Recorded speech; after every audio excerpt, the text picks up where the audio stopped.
नमस्कार, मैं हूं आनंद और आप देख रहे हैं समाचार फॉर मीडिया का खास कार्यक्रम सफर कामयाबी का। और आज हमारे इस कार्यक्रम के मेहमान हैं न्यूज इंडिया के editor in chief Sarfaraz Saifi ji. Sarfaraz, बहुत बहुत स्वागत है। Thank you so much Anand ji, आपका भी थैंक यू। जी सरफराज, बहुत कम उम्र में आपने सफलता हासिल कर ली है। लोग आपके बारे में बातें करने लगे हैं कि इतनी यंग एज में, मात्र लगभग 37-38 साल की उम्र में कोई एडिटर इन चीफ कैसे बन सकता है। तो जाहिर सी बात है, अगर आप इस कामयाबी तक पहुंचे हैं, सफलता के इस शिखर तक पहुंचे हैं, तो इसके पीछे कड़ी मेहनत, कड़ी तपस्या, संघर्ष अवश्य होगा। तो सबसे पहले हमारे दर्शकों के लिए मैं आपसे गुजारिश करूंगा कि अपने प्रारंभिक जीवन के बारे में कुछ बताइए। अपनी शिक्षा, अपने परिवार, अपने भाषाई संस्कार, अपनी तालीम के बारे में कुछ बताइए। आनंद जी, जैसे आपने कहा कि यहाँ तक पहुंचना, आप जानते हैं कि चमकता चेहरा तो हर इंसान देखता है, लेकिन पैरों में जो छाले बन के फूटते हैं वो कोई नहीं देखता है। तो यहाँ तक पहुंचने में एक लंबा संघर्ष करना पड़ा है, और ये संघर्ष बहुत छोटा नहीं, बहुत बड़ा था। इस पर हम बातचीत भी करेंगे। मेरा जन्म दिल्ली से सटे हापुड़ शहर में हुआ है। मैं वहां पैदा हुआ हूँ, जो दिल्ली से तकरीबन 50 किलोमीटर दूर है। मेरी परवरिश वही हुई है, और पश्चिम उत्तर प्रदेश के मुरादाबाद और अमरोहा जिले में मेरी पढ़ाई हुई है, प्रारंभिक शिक्षा हुई है। मैंने मॉन्टेसरी स्कूल से और पब्लिक स्कूल से, जूनियर हायर स्कूल से मैंने अपनी तालीम हासिल की है। और इसके अलावा फिर मैंने 10th किया, 12th किया, यूपी बोर्ड से मैंने 10th किया। उसके बाद में फिर मैं जर्नलिज्म में बेसिकली मैं अचानक आया, और मेरा यहाँ कोई आने का उद्देश्य, मकसद नहीं था कि मैं जर्नलिस्ट बनूंगा या जर्नलिज्म करूंगा या मीडिया प्रोफेशनल में आऊंगा। बड़ी दिलचस्प कहानी है आनंद जी, आप सुनेंगे और हंसेंगे, और ये सब लोग जानते भी हैं। उस जमाने में यूपी में 2 लीडिंग अखबार होते हैं, अभी भी वो दोनों लीडिंग अखबार हैं। तो उस जमाने में फौज में भर्ती निकलती थी, आपको शायद याद होगा, 1998 के आसपास का मैं जिक्र कर रहा हूँ। तो उस जमाने में फौज में भर्ती निकलती थी, तो उस जमाने में वेस्टर्न यूपी में एक कल्चर था कि यार चलो फौज में भर्ती हो गए। तो चूंकि मैं देखने भालने में लंबा तड़ंगा हूँ माशाल्लाह से, हाइट वाइट मेरी ठीक ठाक है, और वजन वजन बॉडी बॉडी भी आपकी तरह ठीक ठाक है। तो मैं उस जमाने में मैं चूंकि नमाजी परहेजगार बचपन से था मैं, तो हम लोग फजर की नमाज पढ़ते थे, जो अर्ली मॉर्निंग 5:30 बजे के आसपास होती है। और उसके बाद में हम लोग अपना खेतों में NH24, जो ये हाईवे है, इस पर हम लोग दौड़ लगाते थे। और तकरीबन 5 किलोमीटर कैसे दौड़ जाते थे पता नहीं चलता था। तो मैं उस वक्त से, और अभी भी मैं, जो काबुली चने आते हैं, काबुली चने जिसको हम लोग बोलते हैं, वो मुझे बचपन से खाने की आदत है, वो आज तक मैं खाता हूँ। तो मैं बहुत दौड़ता था और बहुत भागता था, वर्जिश बहुत करता था मैं उस जमाने में।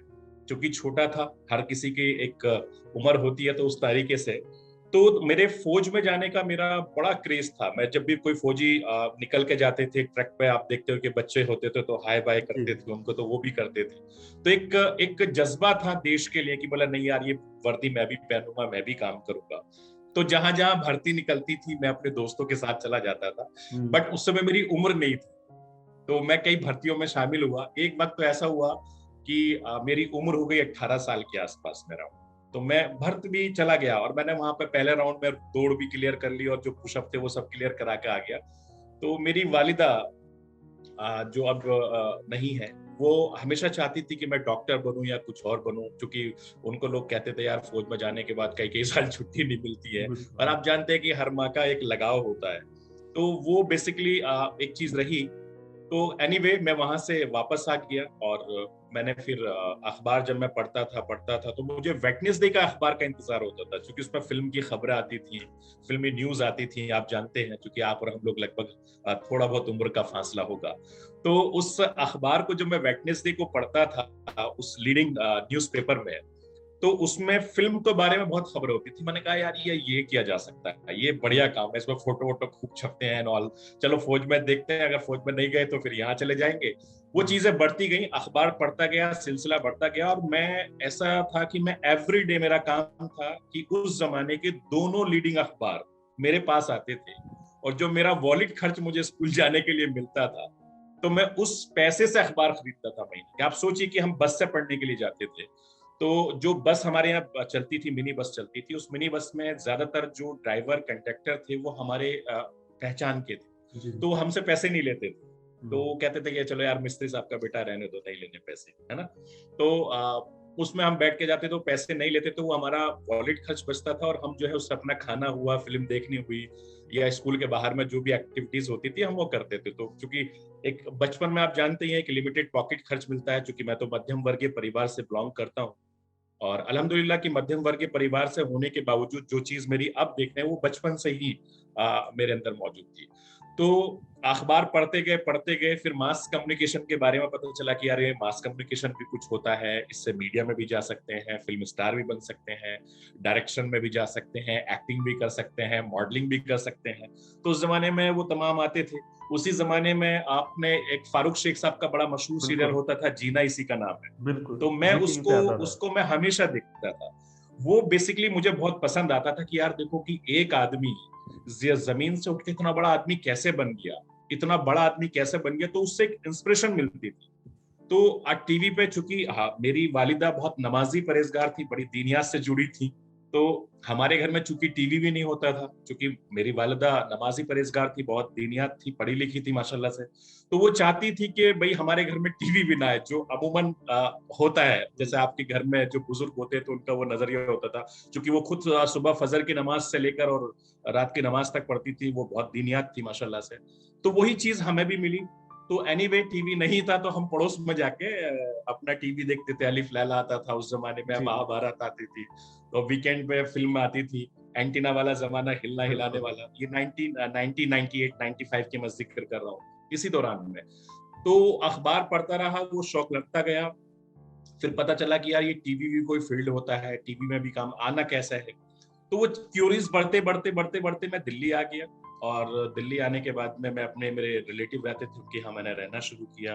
और उसके बारे में फिर मैंने पता किया, तो एक प्राइवेट चैनल होता था, वो मास कम्युनिकेशन की ट्रेनिंग भी देता था।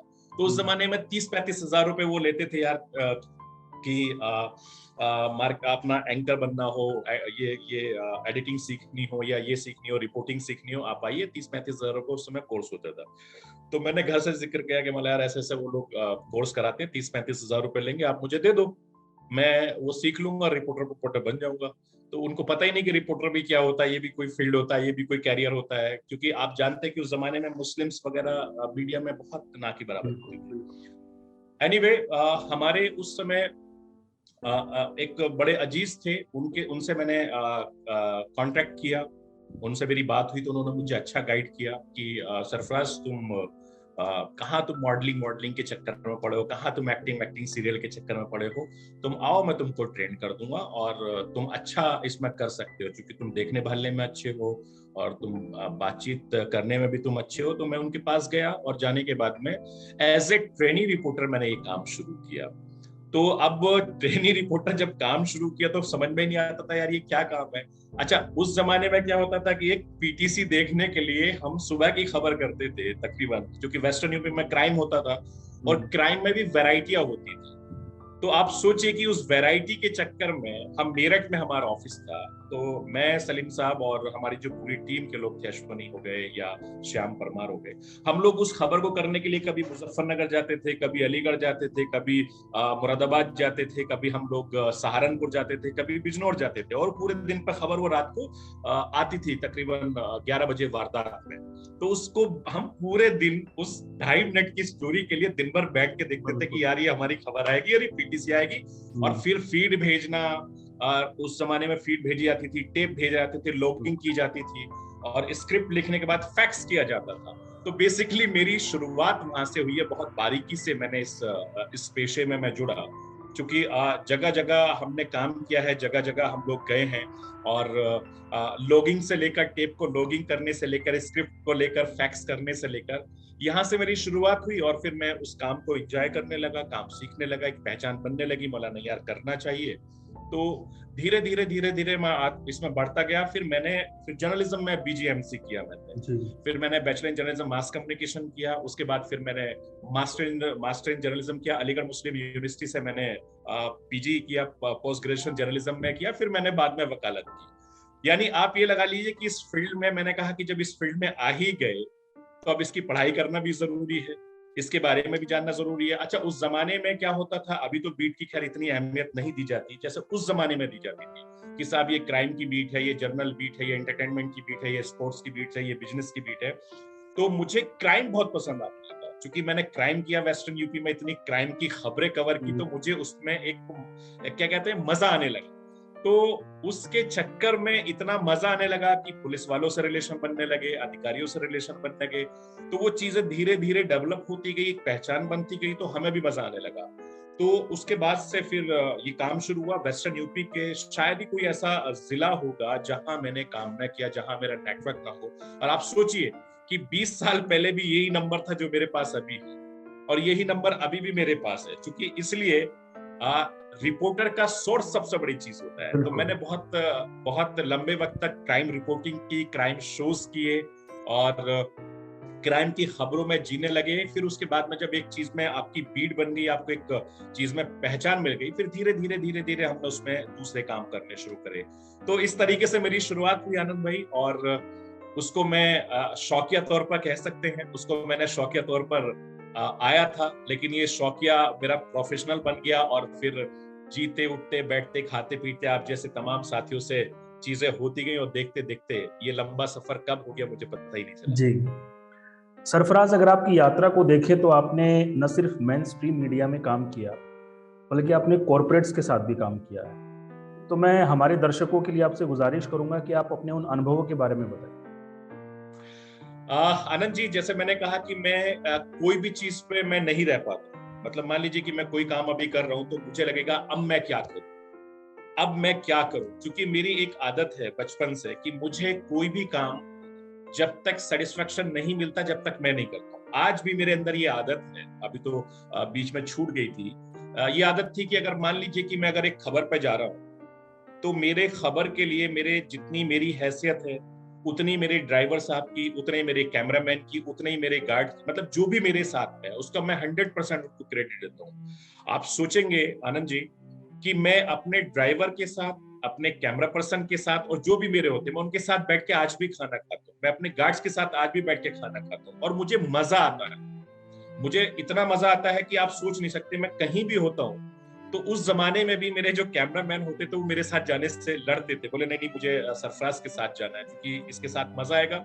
एक तो क्या था, मैं खाने पीने का बचपन से शौकीन हूँ। दूसरा ये कि मैं जहां जाता हूँ सबसे पहले खाने पीने की चीजें मैं ढूंढता हूँ। तो वो चीजें बढ़ती गई। तो मैंने लंबे वक्त जब मैं क्राइम किया, क्राइम में रिपोर्टिंग करने लगा, जर्नल बीट कवर की मैंने अलग अलग। उस जमाने में हम सीबीआई भी कवर करते थे, ईडी, तमाम जो बीट्स होती थी क्राइम से रिलेटेड, कोर्ट, यानी सोचो मैंने लोअर कोर्ट से लेकर सुप्रीम कोर्ट तक मैंने खूब कवर किया। तो मैंने बताया कि जब हम उस जमाने में कोर्ट की रिपोर्टिंग करता था, तभी मैंने वकालत भी की। तो मुझे लगा कि नहीं यार, अब अगर हम क्राइम में ही जुड़ गए हैं, क्राइम की खबरें करने लगे हैं, तो हमें क्राइम की ABCD भी आनी चाहिए, कि क्राइम की चीजों को हमें समझना चाहिए। तो मैंने तभी वकालत भी की, और मैं कानून की डिग्री लेकर बैठा हुआ हूँ। तो मतलब ये चीज लगाइए कि इसमें एंजॉय करता गया। फिर मुझे लगा कि यार रिपोर्टर बन गया, सीनियर कोरेस्पोंडेंट बन गया, अब मैं क्या करूँ। तो मैं क्राइम की एंकरिंग भी करता था। तो मैंने यार, मैं मुझसे लोग बोलते थे यार तुम्हारी शक्ल सूरत इतनी अच्छी है, तुम क्राइम करते हो, क्राइम का शो करते हो, तो यार मजा नहीं आ रहा, कुछ और सोचना चाहिए, मतलब क्या कर सकते हैं बताओ। तो आप जैसे तमाम जो साथी थे बोले यार एंकरिंग में बहुत मजा है, तुम क्राइम का शो तो करते ही हो, एंकरिंग में भी क्राइम करो। तो आपको उस जमाने में S1 चैनल करके हुआ करता था। S1 चूंकि उस जमाने का नंबर 1 न्यूज चैनल था, और तमाम जो सीनियर्स थे, चाहे वो उसमें मुकेश जी की बात हम करें, चाहे हम हमारे जो अंबिकानंद साय जी थे वो थे वहां पर, SN विनोद साहब थे, आलोक तोमर जी थे, गिरजेश वशिष्ठ थे, और इसके अलावा आपके आशीष मिश्रा जी थे। ये सब लोग बड़ी अच्छी अच्छी जगह पोजीशन पहुंच गए। और जो हमारे डेस्क के साथी थे, जो डेस्क पर उस जमाने में काम करते थे, तो आज वो बड़ी अच्छी अच्छी पोजीशन पर हर चैनल में बैठे हुए आनंद जी। आप सोचिए कि वो जो टीम थी, जो एक परिवार था S1 वाला, वो परिवार आज हर चैनल में बड़ी अच्छी पोजीशन पर बैठा हुआ है। तो मैं चूंकि वहां काम बहुत करता था, और मैं सुबह 7 बजे दफ्तर जाता था और रात को 1 बजे ऑफिस से निकलता था। मुझे अभी भी याद है कि उस जमाने में अंजू ग्रोवर, देवेंद्र प्रभात के और भी कई सारे साथी होते थे हमारे सीनियर। वो सुबह बोलते थे यार ये खबर लगाओ सैफी को। तो मेरा क्या था कि मैं आगे आगे भागता था, पीछे भागता था। तो बेसिकली जो हमारे ऑनर थे उस जमाने में, विजय दीक्षित जी, वो किसी काम के लिए आए हुए थे। तो वो किसी काम के लिए जब आए थे तो उन्होंने मुझे देखा, बोले यार ये तो बड़ा अच्छा लड़का है, और उन्होंने मुझसे कहा कि बेटा तुम क्या कर रहे हो ये। मैंने कहा कि अब वो देखते थे चूंकि मैं फोनो वोनो उस जमाने में चलते थे, पीटीसी बड़ी मुश्किल से चलती थी, एक पीटीसी के लिए सोच सकते हैं कि कितनी मेहनत करनी पड़ती थी। बिल्कुल। तो ओपनिंग पीटीसी हम कोशिश करते थे कि यार ओपनिंग पीटीसी भी लगा दे, ब्रिज पीटीसी लगा दे, क्लोजिंग पीटीसी भी उसमें घुसेड़ दे। तो हमारे जो प्रोड्यूसर साथी होते थे, जो आज बड़ी बड़ी चैनलों में बैठे हुए हैं, अलग अलग साथी हमारे, तो वो कोशिश करते थे कि बोले यार चलो अच्छा काम करता है, इसका ओपनिंग लगा देते और क्लोजिंग लगा दे, बीच में से हटा दो। कभी बीच में मिड लगा देते, क्लोजिंग लगा देते। तो बहरहाल वो चीजें होती गई। तो विजय दीक्षित जी जब एक बार मुझे मिले, तो उन्होंने मेरे से मिलकर बड़े मुतासिर हुए। उन्होंने कहा कि बेटा तुमको एंकरिंग करनी चाहिए। मैंने हाँ सर, मैं तो बिल्कुल तैयार बैठा हूँ एंकरिंग करने के लिए। तो उनके ब्याह पर मैंने दिल्ली में आकर फिर मैंने एंकरिंग की कुछ दिन कोशिश करी सीखने के लिए, क्योंकि क्राइम एक अलग जोन था और मेन स्ट्रीम में जाना अलग था। तो आप सोचेंगे कि मैंने एंटरटेनमेंट की भी एंकरिंग की है, मैंने क्राइम की भी एंकरिंग की है, मैंने न्यूज से लेकर चीजें सीखी। तो तकरीबन 2-2.5 साल उस समय मैंने वो काम किया। तो वहां एक यानी जो भी बड़ी खबर होती थी, हर बड़ी खबर पर सरफराज को भेज दो। जो मेरे पुराने साथी थे बोले अच्छा लाला ये जहां जाएगा वो वहीं पे ये बवाल काटेगा। तो माहौल बनाना पड़ता था, क्योंकि माहौल हमने वेस्टर्न यूपी में सीख लिया था कि अपने काम को कैसे बेचना। यानी क्राइम की खबर होती थी, उस क्राइम की खबर को किस तरीके से आपको सेल करना है, ये मुझे को बहुत अच्छे से आता था। क्योंकि हम स्क्रिप्ट खुद लिखते थे, विजुअल्स खुद बना के देखते थे, और उसके बाद में फिर उस चीज का ट्रीटमेंट होता था। तो वो चीजें जब सीख के मिल गई, तो अब मुझे लगा कि यार कुछ और करना चाहिए। तो फिर हमने एंकरिंग में हाथ आजमाए। तो हमने जब एंकरिंग करा, तो आप सोचो कि मैं उस जमाने में प्राइम 9 बुलेटिन करता था, 9 बजे का शो करता था। तो 9 बजे का एक संबंध मेरा आज का नहीं है, बल्कि ये 1.5 दशक पुराना है। तो 9 बजे का मैंने शो करने लगा, प्राइम 9 करके हुआ करता था। फिर उसी जमाने में आजाद न्यूज करके एक चैनल लॉन्च हुआ था, बड़े लार्ज स्केल पर हुआ था। अंबिकानंद साहब वहां पर गए, तो और बहुत सारे साथी थे वहां पर। तो उस चैनल से मुझे कॉल आई कि आपको काम करना है। तो वहां की जो पूरी टीम थी, मैंने कहा ठीक है काम कर लेंगे। तो पैसे का अच्छा ऑफर मिला, पोजीशन अच्छी मिली, तो हम क्राइम एडिटर भी बन गए। मैंने कहा साहब देखो, क्राइम तो मैं आपके लिए करूंगा, लेकिन मुझे एंकरिंग भी करनी है, बुलेटिन भी करना है। ठीक है कोई दिक्कत नहीं है। तो उसी समय मैंने उस समय 9 बजे का शो मेरे नाम पे अलॉट किया था कि 9 बजे का शो सरफराज करेगा और क्राइम शो करता था। तो 9 बजे का प्राइम टाइम में बुलेटिन भी करता था, और उसके बाद 10:30 बजे मैं एक क्राइम शो करता था। और फिर धीरे धीरे, चूंकि फील्ड मेरी पहली पसंद रही है, ये शुरू से मेरी फील्ड मेरी पहली पसंद रही है। और आप जानते हैं कि मैं तब से लेकर आज भी मैं फील्ड नहीं छोड़ता, क्योंकि मुझे फील्ड में मजा आता है। मैं उस काम में माहिर हूँ। हालांकि जितना मैं न्यूज के काम में माहिर हूँ, चाहे इनपुट का हो, आउटपुट का हो, डेस्क का हो, तो मुझे बड़ा मजा आता था। तो वहां से काम सीखते सीखते हमने फिर वो 9 बजे का शो करता था उस जमाने में, मैं फिर क्राइम शो भी करता था, फिर मैं दिन में रिपोर्टिंग भी करता था। क्योंकि ये काम मेरा शौक बन गया। और जब आप सोचते हैं आनंद जी, जब शौक बन जाता है तो धीरे धीरे मजा आता है। फिर उसी बात फिर मैं न्यूज एक्सप्रेस इंडिया का पहला चैनल लॉन्च हुआ। तब मुकेश जी वहां थे, तो उन्होंने मुझे बुलाया कि भाई सरफराज साहब आप आइए काम करते हैं। मतलब ठीक है सर काम कर लेते हैं। तो उनके साथ रहे, तो वहां पर हमने और चीजें सीखी। तो आप ये देखिए कि धीरे धीरे S1 लॉन्च हुआ, उसकी लॉन्चिंग टीम का हिस्सा बन गया। आजाद न्यूज लॉन्च हुआ, उसकी लॉन्चिंग टीम का हिस्सा बन गया। न्यूज एक्सप्रेस इंडिया का पहला HD न्यूज चैनल लॉन्च हुआ, मैं उसकी लॉन्चिंग टीम का अहम हिस्सा बन गया। उसके बाद में फिर वहां से जब वो चैनल बहुत अच्छा हो गया, उसके बाद में महुआ, आपने जानते होंगे, महुआ ग्रुप को लॉन्च हुआ। तो राणा यशवंत जी चूंकि आज तक में हुआ करते थे और लिखने के बहुत माहिर हैं, और उनकी लेखनी बड़ी अच्छी थी, लोग बड़े पसंद करते हैं। तो जब वो महुआ न्यूज गए, तो उन्होंने मुझे, मेरी बात हुई, तो उन्होंने मुझे महुआ बुला लिया। तो तमाम जो टीम के लोग थे, अच्छे अच्छे साथी जो भी बड़े बड़े चैनल्स के साथ काम कर रहे हैं, तो उन्होंने बहुत बेहतरीन टीम बनाई। तो बेसिकली एक तो टीम बनाने की कला, चैनल चलाने की कला, आउटपुट की कला, स्क्रिप्टिंग की कला, रिपोर्टिंग की कला, तो ये हमें शुरू से सीखने को मिलती चली गई।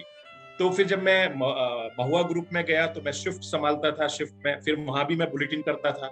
एक हमारा एक तो न्यूज नॉन स्टॉप, एक का मेरा 1 घंटे का शो जाता था न्यूज रूम लाइव करके, वो बड़ा धुआंधार बुलेटिन होता था। फिर रात को एक शो मैं करता था उसमें भी।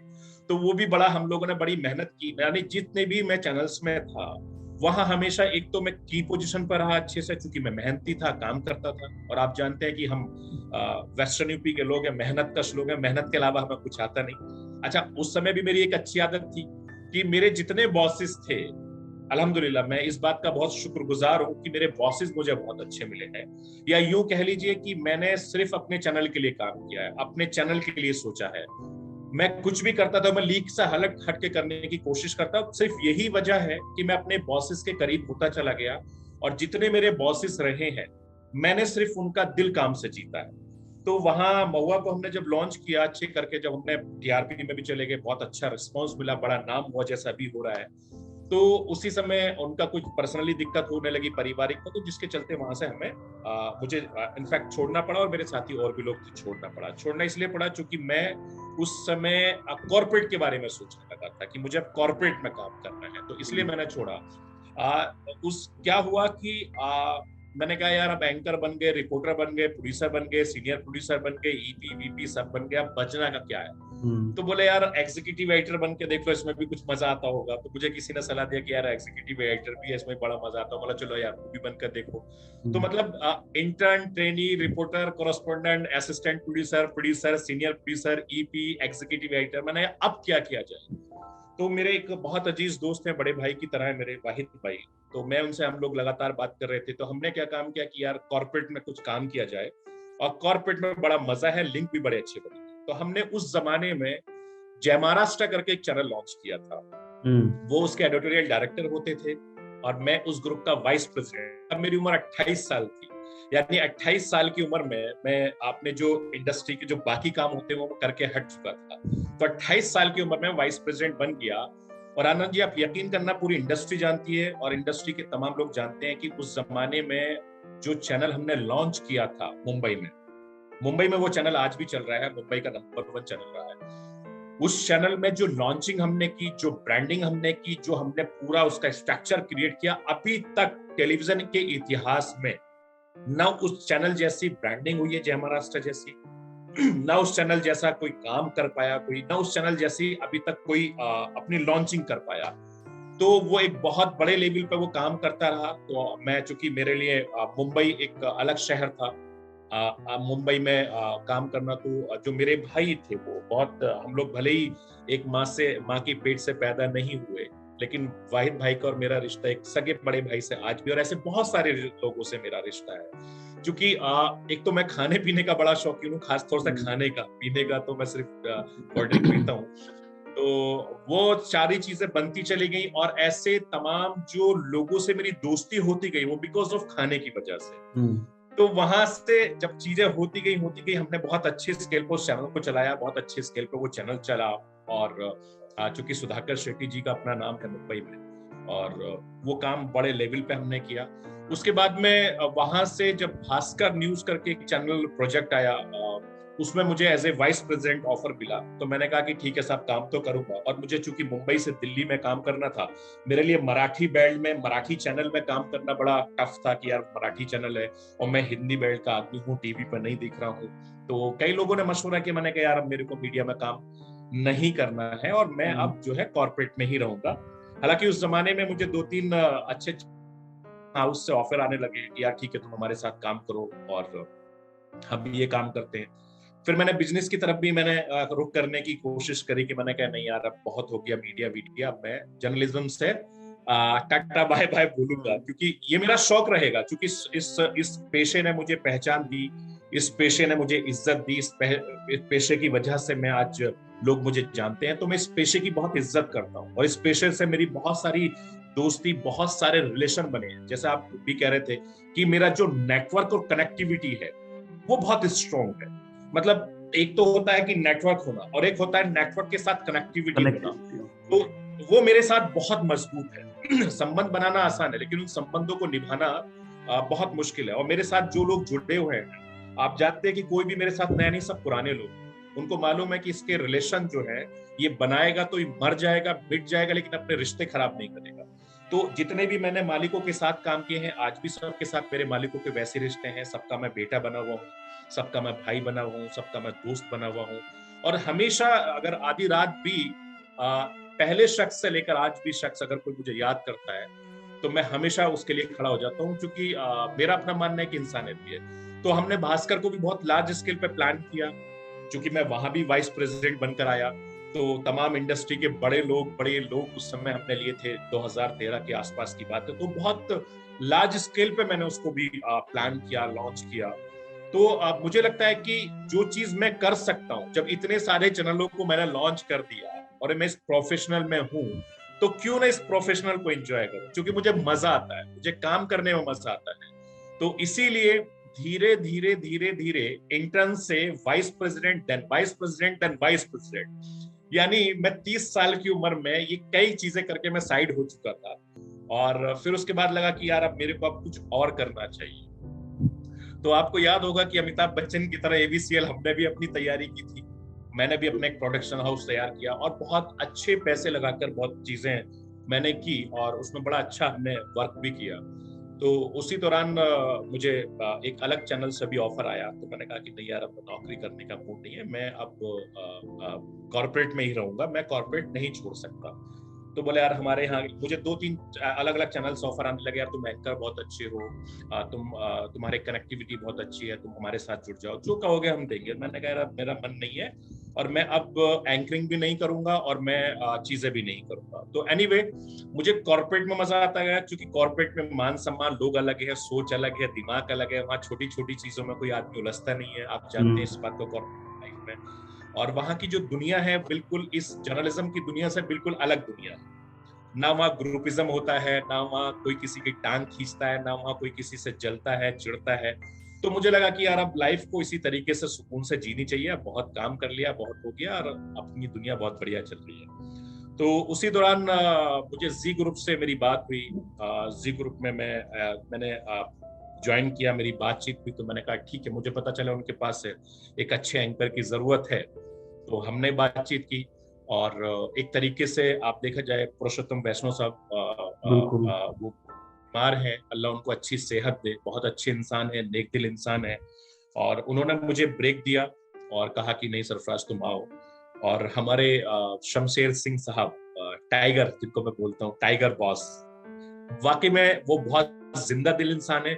और मैं जब जी में आया तो मैंने उनसे बहुत कुछ सीखा। उनसे एक चीज सीखी कि सुबह को इंसान किस तरीके से उठकर सुबह 7 बजे से लेकर रात को 11-12 बजे तक उसी एनर्जी के साथ वो काम करता है। तो उनके साथ बहुत अच्छी बात ये थी कि वो सिर्फ काम को पसंद करने वाले, क्योंकि वो खुद रिपोर्टर रहे हैं, खुद रिपोर्टर से वो आगे बढ़ते हुए यहाँ तक पहुंचे हैं। तो उनके साथ भी मेरी बाउंडिंग बहुत अच्छी रही और जितना वक्त मैंने उनके साथ गुजारा, मुझे बहुत उन्होंने प्यार दिया, उस टीम ने बहुत प्यार दिया, जी ग्रुप ने बहुत सम्मान दिया। तो उस परिवार की तरह से फिर मैंने दोबारा से एक नया एस्टेब्लिशमेंट किया, नया एक शो क्रिएट किया और एक पहचान बनी आपके सामने जी। मैं हमेशा अपने आप को, मैं कहता हूँ, मैं न्यूज रूम में खड़ा होता हूँ कि हम पढ़े लिखे मजदूर हैं। ये जो हम कोट पहन रहे हैं ना, ये हमारी दिहाड़ी का है। लेकिन मैंने अपना शो नहीं छोड़ा, मैं एवरीडे शो करता रहा। कि किसान बॉर्डर पर मेरी पोस्टर लगा दिए गए, doggy number 1, doggy number 2, doggy number 3, doggy number 4, कि मुझे आए दिन धमकियां मिलनी शुरू हो गई। खुले तौर पे मुझे धमकी मिलती थी कि अब मार दिया जाएगा, काट दिया जाएगा, मेरे घर को जलाने की धमकी एंड ऑल सारी चीजें ये होती गई। क्योंकि आप जिस धर्म से ताल्लुक रखते हो, उस धर्म की चीजों को आपको फॉलो करना आपका फर्ज है, आपको कंपलसरी है। मैं इस्लाम मजहब को फॉलो करता हूँ, इस्लाम मजहब को मानता हूँ, तो उसको फॉलो करना, उसका कंपलसरी करना मेरा फर्ज है। मैं एक मुसलमान होकर मैं भगवत गीता को पढ़ रहा हूँ, गीता के सार को समझ रहा हूँ।